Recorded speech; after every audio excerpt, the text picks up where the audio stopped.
نحمده ونصلي على رسوله الكريم أما بعد ونعوذ بالله من الشيطان الرجيم بسم الله الرحمن الرحيم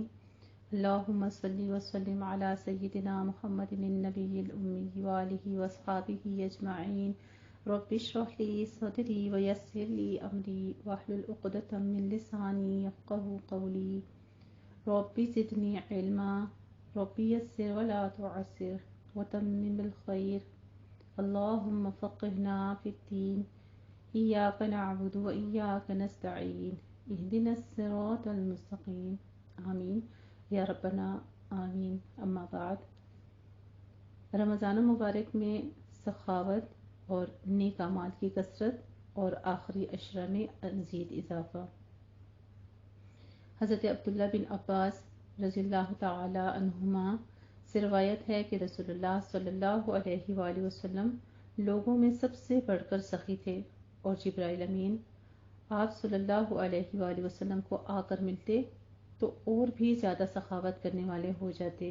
اور رمضان کی ہر رات میں جبرائیل علیہ السلام کی آپ سے ملاقات ہوتی اور وہ آپ صلی اللہ علیہ وآلہ وسلم سے قرآن کا دور کرتے۔ بس رسول اللہ صلی اللہ علیہ وآلہ وسلم جبرائیل علیہ السلام سے ملتے تو تیز ہوا سے بھی زیادہ آپ صلی اللہ علیہ وآلہ وسلم بھلائی کی سخاوت کرنے والے ہو جاتے۔ اسے بخاری اور مسلم نے روایت کیا ہے۔ سخاوت اور قرآن مجید آپس میں دہرانے کی رمضان مبارک میں خاص تاکید فرمائی ہے۔ رسول اللہ صلی اللہ علیہ وآلہ وسلم کی اس میں اقتداء کرنی چاہیے۔ امام شافعی رحمہ اللہ تعالیٰ نے فرمایا ہے کہ روزے دار کے لیے بہتر یہ ہے کہ وہ رمضان میں رسول اللہ صلی اللہ علیہ وآلہ وسلم کی اقتداء میں خوب سخاوت کرے اور لوگوں کی رمضان مبارک میں مصلحتوں اور ضروریات کا لحاظ رکھتے ہوئے بھی سخاوت کرے، کیونکہ ان میں بہت سارے لوگ اپنے کاموں کی بجائے عبادت میں مشغول ہوتے ہیں۔ الحمدللہ آج ہم آغاز کرنے لگے ہیں اپنے 18ویں پارے کا، اور اس سے پہلے میں کچھ اہم نکات ہیں جو 17ویں پارے سے آپ کے ساتھ شیئر کرنا چاہوں گی۔ نمبر 1 تو ہم نے اس میں یہ چیز جو بہت ہی غور طلب تھی پڑھی ہے کہ ہر جاندار کو موت کا مزہ چکھنا ہے، اس کے لیے ہماری تیاری ہونی چاہیے۔ ہمیں ہر لمحہ اپنی موت کو سامنے رکھتے ہوئے ہر کام کو، اپنے ہر عمل کو اللہ کی رضا کے لیے کرنا ہے۔ قیامت اور موت قریب ہیں، موت ہر شخص کی قیامت ہے، یعنی اس بڑی قیامت کا ہم سوچتے ہیں کہ دور ہے، لیکن من ماتا فقد قامت قیامتہ، جو مر گیا اس کی قیامت شروع ہو گئی۔ طالب علم کے لیے مرحبا۔ صفوان بن اسال رضی اللہ تعالی عنہ کہتے ہیں کہ میں نبی کریم صلی اللہ علیہ وآلہ وسلم کی خدمت میں حاضر ہوا اور آپ صلی اللہ علیہ وآلہ وسلم اس وقت مسجد میں سرخ چادر سے سہارا لیے ہوئے تشریف رکھتے تھے۔ بس میں نے عرض کیا، یا رسول اللہ، میں طلب علم کے لیے حاضر ہوا ہوں، یعنی میں نے اپنے آنے کا مقصد بتایا۔ رسول اللہ صلی اللہ علیہ وآلہ وسلم نے فرمایا، مرحبا اے طالب علم، بے شک طالب علم کو فرشتے اپنے پروں سے ڈھک لیتے ہیں اور ایک دوسرے پر ہجوم کرتے ہیں،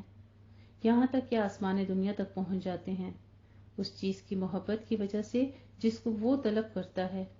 یعنی جب انسان کے دل میں علم حاصل کرنے کی محبت ہوتی ہے تو اس کی وجہ سے اس کو فوری طور پر یہ فائدہ حاصل ہو جاتے ہیں۔ تو اس لیے جب ہم یہاں پر آئیں اور اللہ سبحانہ وتعالیٰ کی وحدانیت بیان کرنے کے لیے اکٹھے ہوں کہ ہم اپنے علم میں اضافہ کرنے جا رہے ہیں، ہم علم کو تر و تازہ کرنے جا رہے ہیں، اور اللہ سبحانہ وتعالیٰ نے اس کام پر جو ہمیں وعدہ کر رکھے ہیں اس کا شوق رکھتے ہیں اور اس کی امید رکھتے ہیں۔ اللہ تعالیٰ ہم سب کو یہ عطا فرمائے، آمین۔ ہمارا آج کا سورۃ المومنون سے آغاز ہوگا۔ آیت نمبر 1 میں ہم پڑھیں گے کہ ایمان والوں کے لیے کون سی کامیابی ہے؟ جنت کی کامیابی ہے، ان کا آخری ٹھکانہ، ان کی ہمیشہ کی زندگی بہت مزے میں ہوگی۔ نبی کریم صلی اللہ علیہ وآلہ وسلم نے فرمایا، اللہ تبارک تعالیٰ نے جنت کو پیدا کیا، تعمیر کا اندازہ یہ تھا کہ ایک اینٹ سونے کی تھی، ایک اینٹ چاندی کی تھی اور گارہ کستوری کا تھا۔ پھر اللہ تعالیٰ نے اسے کہا کلام کر یعنی بات کرو، تو اس نے کہا قد افلح المؤمنون، یقیناً کامیاب ہو گئے مومن۔ فرشتوں نے کہا اے جنت تیرے لیے خوشخبری ہو، تو بادشاہوں کا ٹھکانہ ہے۔ یعنی ایک شخص دنیا میں اگر انتہائی غربت اور کمتری کے عالم میں زندگی بسر کر رہا ہے لیکن اس کے اندر ایمان ہے اور ایمان والوں کی خصوصیات ہیں تو جنت اس کے لیے، اور جنت میں وہ بادشاہوں کی طرح ہوگا۔ آیت نمبر 2 میں ہم دیکھیں گے کہ کون ہیں یہ ایمان والے جن کے بارے میں ذکر ہوگا۔ یہ ایمان والے ہیں کیسے، یہ کون ہوں گے؟ وہ جو اپنی نمازوں میں خشوع اختیار کرتے ہیں، عاجزی اختیار کرتے ہیں۔ خشوع ایک ایسی کیفیت کا نام ہے کہ انسان کے دل کے اندر عاجزی اور انکساری کا احساس ہو کہ میں اپنے رب کے سامنے کھڑا ہوں، اور اس وجہ سے کہ اس کے سارے اعضاء بھی پرسکون ہوں، یعنی اندر بھی سکون ہو اور باہر بھی سکون ہو۔ اس کو خشوع و خضوع اور عاجزی کہتے ہیں۔ ہمارے پارے کا آغاز ہو جاتا ہے سورۃ المؤمنون سے، اور جو کہ مکی سورت ہے۔ اس کے 6 رکوع ہیں اور 118 آیات ہیں۔ اعوذ باللہ من الشیطان الرجیم، بسم اللہ الرحمن الرحیم، قد افلح المؤمنون الذين هم في صلاتهم خاشعون والذين هم عن اللغو معرضون والذين هم للزكاة فاعلون والذين هم لفروجهم حافظون إلا على أزواجهم أو ما ملكت أيمانهم فإنهم غير ملومين، فمن ابتغى وراء ذلك فأولئك هم العادون والذين هم لأماناتهم وعهدهم راعون والذين هم على صلواتهم يحافظون أولئك هم الوارثون الذين يرثون الفردوس هم فيها خالدون۔ بسم اللہ الرحمن الرحیم۔ اللہ کے نام سے شروع کرتی ہوں جو بڑا مہربان، جو نہایت رحم فرمانے والا ہے۔ مومن یقیناً فلاح پا گئے، وہ جو اپنی نماز میں عاجزی کرنے والے ہیں۔ یعنی عاجزی سے مراد خشوع و خضوع سے قلب جوارح کی یکسوئی اور اس کی توجہ ہے۔ قلبی یکسوئی یہ ہے کہ نماز کی حالت میں قصداً خیالات اور وسوسوں کے ہجوم سے دل کو محفوظ رکھے اور اللہ کی عظمت و جلالت کا نقش اپنے دل پر بٹھانے کی کوشش کرے۔ اعضاء جوارح کی یکسوئی یہ ہے کہ ادھر ادھر نہ دیکھے، کھیل کود نہ کرے، بالوں اور کپڑوں کو سنوارنے میں لگا نہ رہے، بلکہ خوف و خشیت اور عاجزی و توجہ کے ساتھ ایسی کیفیت طاری رکھے اپنے اوپر جیسے عام طور پر بادشاہ یا کسی بڑے شخص کے سامنے ہوتی ہے۔ والذین هم عن اللغو معرضون، اور وہ جو لغو باتوں سے اعراض کرتے ہیں، یعنی ہر قسم کی بے فائدہ بے سود باتیں، جھوٹی باتیں، ان سب سے وہ اعراض کرتے ہیں۔ یہ مومنوں کی پہچان، کامیابی پانے والے مومنوں کی پہچان بتائی جا رہی ہے جن کو جنت کے وارث کہا گیا ہے۔ اور وہ جو زکوٰۃ ادا کرنے والے ہیں، ہر آیت کے اوپر اپنے آپ کو دیکھیں، اپنے گریبان میں دیکھیں، کیا یہ مومن ہم ہیں؟ کیا ہمارے اندر یہ صفات پائی جاتی ہیں؟ ہم ایمان کے کس لیول پر ہیں؟ اپنا محاسبہ کرنا ہے۔ ان تمام آیات کو سنتے ہوئے اپنی ذات کا محاسبہ کرنا ہے کہ کیا ہم ان وارثوں میں شامل ہوں گے؟ کیا ہماری کوشش جو ہے اللہ کی خشیت اور اللہ کی رضا پانا ہے؟ اللہ کا خوف، اللہ کا ڈر ہمارے سینوں میں کتنا ہے؟ اور اس کی عبادت کے لیے کتنا خشوع و خضوع ہم اختیار کرتے ہیں؟ ہم کتنا اپنی نمازوں کی حفاظت کرتے ہیں؟ ہم کتنا اپنے اندر خوف رکھتے ہیں اللہ سبحانہ وتعالیٰ کا؟ والذین هم لفروجہم حافظون، اور وہ جو اپنی شرمگاہوں کی حفاظت کرنے والے ہیں، سوائے اپنی بیویوں یا ان کنیزوں کے جن کے وہ مالک ہوئے ان کے دائیں ہاتھ، تو بلا شبہ ان کے بارے میں ان پر کوئی ملامت نہیں۔ پھر جو شخص ان کے علاوہ رستہ تلاش کرے تو ایسے لوگ ہی حد سے گزرنے والے ہیں، اور وہ جو اپنی امانتوں اور اپنے عہد کی حفاظت کرنے والے ہیں، اور وہ جو اپنی نمازوں کی حفاظت کرنے والے ہیں، یہی لوگ ہیں وارث جو فردوس کے وارث ہوں گے، اور وہ اس میں ہمیشہ رہیں گے۔ ان صفات کا مذکورہ حامل مومن ہی فلاح یاب ہوگا جو جنت کے وارث یعنی حقدار ہوں گے۔ جنت بھی جنت الفردوس جو جنت کا اعلیٰ حصہ ہے، جہاں سے جنت کی نہریں جاری ہیں، اس صحیح بخاری نے روایت کیا ہے۔ وَلَقَدْ خَلَقْنَا الْإِنسَانَ مِنْ سُلَالَةٍ مِنْ طِينٍ۔ پہلے اللہ سبحانہ وتعالیٰ نے کامیابی پانے والے لوگوں کا بتا دیا کہ ان کی پہچان یہ ہے، اور پھر انسان کو اس کی تخلیق سے دوبارہ آگاہی کی، اور بلا شبہ ہم نے انسان کو مٹی کے جوہر سے پیدا کیا، پھر ہم نے اسے ایک محفوظ قرارگاہ میں رحم مادر میں نطفہ بنا کر رکھا، پھر ہم نے نطفے کو خون کی پھٹکی بنا دیا، پھر ہم نے پھٹکی کو لوتھڑے میں ڈالا، پھر ہم نے لوتھڑے سے ہڈیاں بنائیں، پھر ہم نے ہڈیوں پر گوشت چڑھا دیا، پھر ہم نے اسے ایک اور ہی صورت میں بنا دیا۔ چنانچہ بڑا بابرکت ہے اللہ جو سب سے عمدہ بنانے والا ہے، یعنی احسن الخالقین ہے۔ پھر بے شک تم اس کے بعد ضرور مرنے والے ہو، پھر یقیناً تم قیامت دوبارہ اٹھائے جاؤ گے،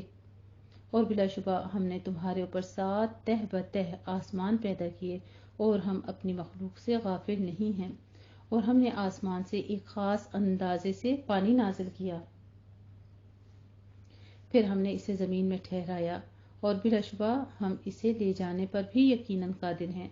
پھر ہم نے اس پانی کو ذریعے سے تمہارے لیے کھجوروں اور انگوروں کے باغات اگائے، ان میں تمہارے لیے بہت سے لذیذ پھل ہیں، اور اس میں سے بعض تم کھاتے ہو، اور وہ درخت زیتون جو طور سینا میں پیدا ہوتا ہے، وہ کھانے والوں کے لیے تیل اور سالن کے لیے اگتا ہے۔ زیتون میں آپ دیکھ لیں کہ زیتون کا جو آئل ہوتا ہے وہ سالن کے طور پر بھی استعمال ہوتا ہے، یعنی اس سے کھانا وغیرہ بھی پکا سکتے ہیں، اور اسی طرح سے وہ بہترین کھانے کے لیے استعمال بھی کیا جاتا ہے، اس کے بارے میں ذکر کیا جا رہا ہے، اور یہ طور سینا پر اگتا ہے۔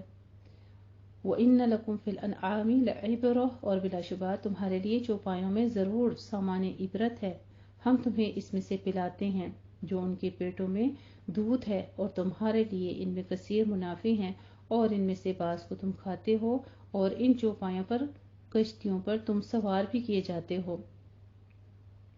وَلَقَدْ أَرْسَلْنَا نُوحًا إِلَىٰ قَوْمِهِ، اور بلا شبہ ہم نے نوح کو اس کی قوم کی طرف بھیجا تو اس نے کہا، اے میری قوم، اللہ کی عبادت کرو، اس کے سوا کوئی تمہارے لیے معبود نہیں ہے، تو کیا تم ڈرتے نہیں؟ چنانچہ اس کی قوم کے سرداروں جنہوں نے کفر کیا کہنے لگے، یہ تو تم جیسا ہی بشر ہے، وہ چاہتا ہے کہ تم پر فضیلت پائے، اور اگر اللہ چاہتا تو آسمان سے فرشتے ضرور نازل کرتا۔ ہم نے اپنے پہلے باپ دادا میں یہ توحید نہیں سنی، یہ ایک آدمی ہی تو ہے جسے جنون لاحق ہے، لہٰذا تم ایک وقت تک اس کی بارے میں انتظار کرو۔ نوح علیہ السلام نے کہا، اے میرے رب، میری مدد کر کہ انہوں نے مجھے جھٹلایا۔ چنانچہ ہم نے اس کی طرف وحی کی ہماری آنکھوں کے سامنے، اور ہماری وحی کے مطابق کشتی بنا۔ پھر جب ہمارا حکم آ جائے اور تنور ابل پڑے، تنور سے مراد سورہ ہود میں بھی گزر چکا ہے کہ اس سے مراد ہمارے ہاں کا معروف تنور نہیں جس میں روٹی پکائی جاتی ہے، بلکہ روئے زمین سے مراد ہے کہ ساری زمین ہی چشمے میں تبدیل ہو گئی، نیچے زمین سے پانی چشموں کی طرح ابل پڑا۔ نوح علیہ السلام کو ہدایت دی جا رہی ہے کہ جب پانی زمین سے ابل پڑے تو پھر تو وہاں سے نکل پڑ، یعنی حیوانات، نباتات اور ثمرات کا ہر ایک میں سے ایک ایک جوڑا نر اور مادہ کشتی میں رکھ لے تاکہ سب کی نسل باقی رہے، اور اپنے اہل و عیال کے ساتھ داخل ہو جا، سوائے اس کے جس کے متعلق ان میں سے ہمارا قول پہلے ہی آ چکا ہے، اور تو مجھ سے ظالموں کے بارے میں بات نہ کرنا، بلا شبہ وہ غرق کیے جائیں گے۔ پھر جب تو اور تیرے ساتھی اطمینان سے کشتی پر سوار ہو چکے تو کہہ،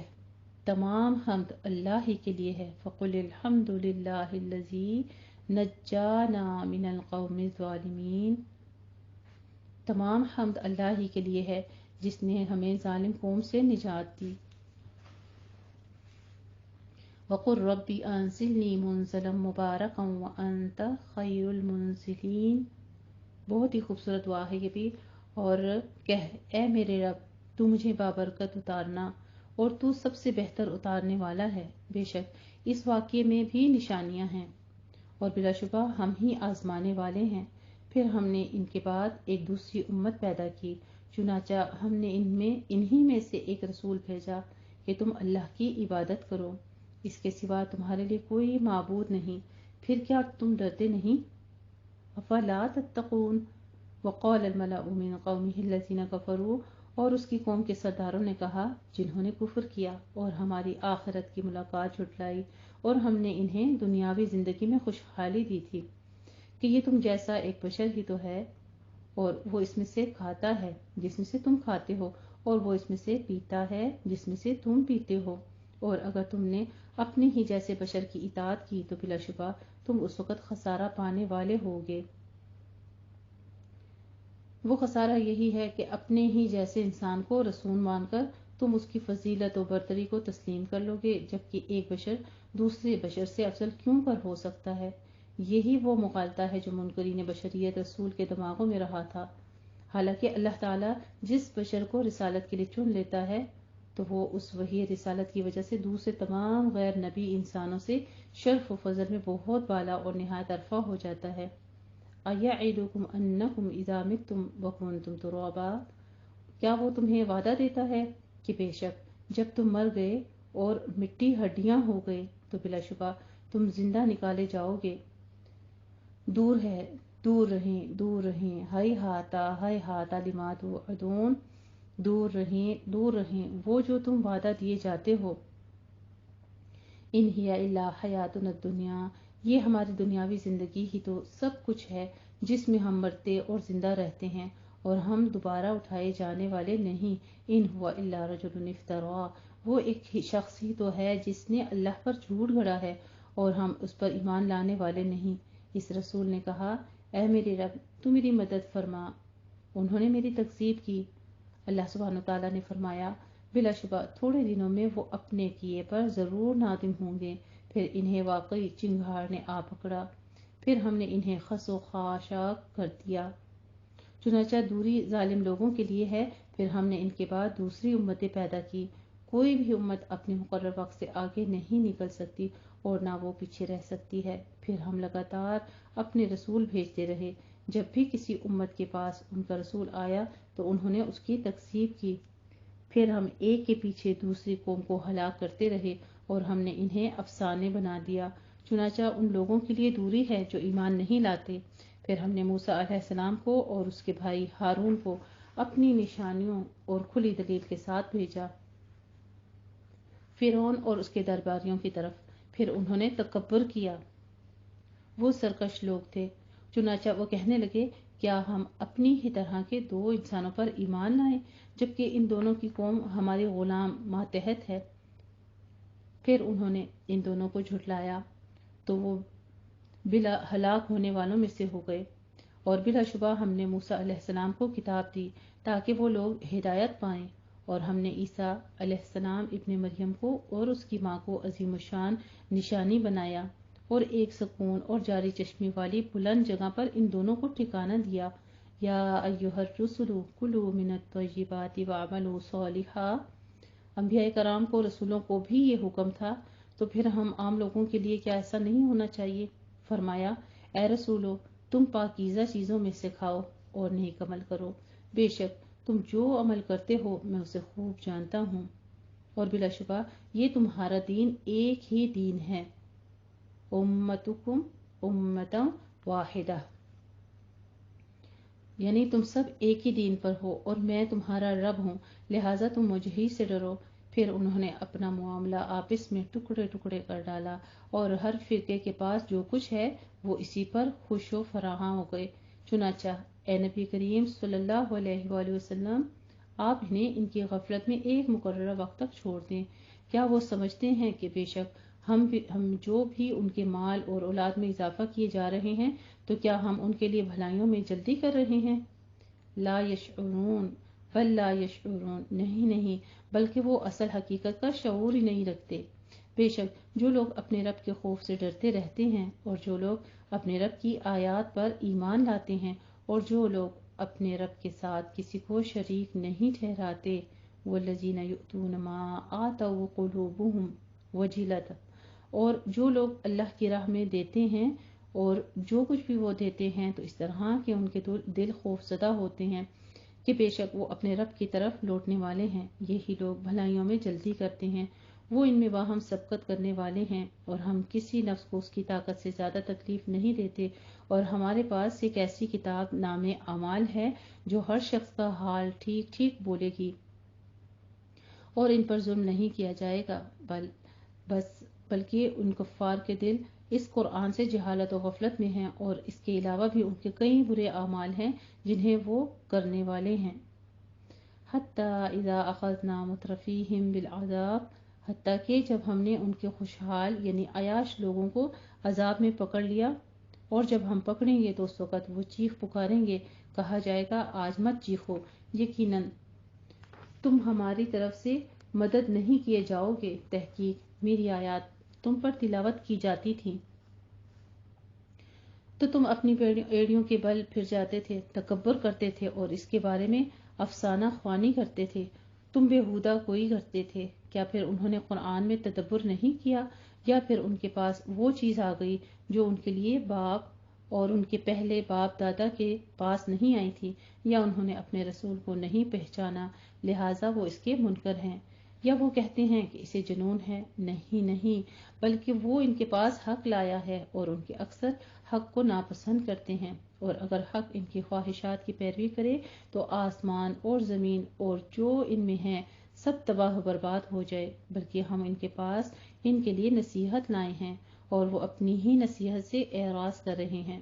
کیا آپ ان سے اجرت کا سوال کرتے ہیں؟ چنانچہ آپ کے رب کی اجرت زیادہ بہتر ہے اور وہ بہترین رزق دینے والا ہے، اور بلا شبہ آپ انہیں صراط مستقیم یعنی اسلام کی طرف بلاتے ہیں، اور بلا شبہ جو لوگ ایمان نہیں لاتے وہ یقیناً صراط مستقیم سے ہٹ رہے ہیں، اور اگر ہم ان پر رحم کریں اور انہیں لاحق تکلیفیں دور کر دیں تو پھر بھی وہ برابر اپنی سرکشی میں بھٹکتے ہوئے اڑے رہے ہیں، اور بلا شبہ ہم نے انہیں عذاب میں پکڑا تھا، پھر نہ انہوں نے اپنے رب کے سامنے عاجزی کی اور نہ وہ گڑ گڑائے، حتیٰ کہ جب ہم نے ان پر سخت عذاب کا دروازہ کھول دیا تو وہ اس میں نا امید ہو گئے۔ صراط مستقیم سے انحراف کرنے کی وجہ کیا بتاتے ہیں کہ عدم ایمان تھا ان کے اندر، اسلام کے خلاف ان کے دلوں میں جو بغض و عناد تھا، اور کفر و شرک کی دلدل میں جس طرح وہ پھنسے ہوئے تھے، اس میں ان کا بیان کیا جا رہا ہے، اور عذاب سے مراد یہاں وہ شکست ہے جو جنگ بدر میں کفار مکہ کو ہوئی، جس میں ان کے 70 آدمی بھی مارے گئے تھے، یا وہ قحط سالی کا عذاب ہے جو نبی کریم صلی اللہ علیہ وآلہ وسلم کی بد دعا کے نتیجے میں ان پر آیا تھا۔ آپ صلی اللہ علیہ وآلہ وسلم نے دعا فرمائی تھی، اللہم اعنی علیہم بسبع کسبع یوسف، جسے صحیح بخاری نے روایت کیا ہے کہ اے اللہ، جس طرح حضرت یوسف علیہ السلام کے زمانے میں 7 سال قحط رہا، اسی طرح قحط سالی میں انہیں مبتلا کر کے ان کے مقابلے میں میری مدد فرما۔ چنانچہ کفار مکہ اس قحط سالی میں مبتلا کیے گئے، جس پر حضرت ابو سفیان رضی اللہ تعالیٰ عنہ نبی کریم صلی اللہ علیہ وآلہ وسلم کے پاس آئے اور انہیں اللہ کا اور رشتہ داری کا واسطہ دے کر کہا کہ اب تو ہم جانوروں کی کھالیں اور خون تک کھانے پینے پر مجبور ہو گئے ہیں، جس پر یہ آیت نازل ہوئی، اور اسے ابن کثیر نے روایت کیا ہے۔ الحمدللہ یہاں تک ہمارا پہلا ربع مکمل ہوتا ہے۔ آیت نمبر 77 سورہ مومنون۔ جزاک اللہ۔